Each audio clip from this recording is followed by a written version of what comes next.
آسان ترجمہ قرآن مفتی تقی عثمانی۔ سورہ آل عمران آیات 190 سے 194۔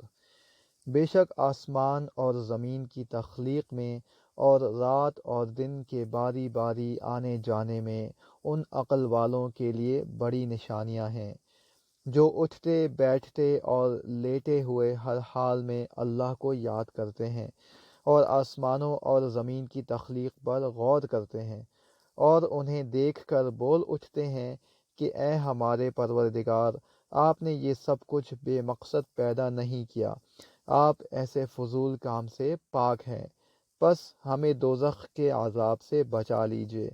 اے ہمارے رب، آپ جس کسی کو دوزخ میں داخل کر دیں اسے آپ نے یقیناً رسوا ہی کر دیا، اور ظالموں کو کسی قسم کے مددگار نصیب نہ ہوں گے۔ اے ہمارے پروردگار، ہم نے ایک منادی کو سنا جو ایمان کی طرف پکار رہا تھا کہ اپنے پروردگار پر ایمان لاؤ، چنانچہ ہم ایمان لے آئے۔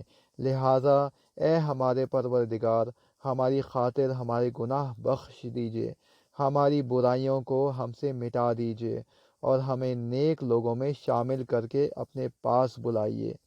اور اے ہمارے پروردگار، ہمیں وہ کچھ بھی عطا فرمائیے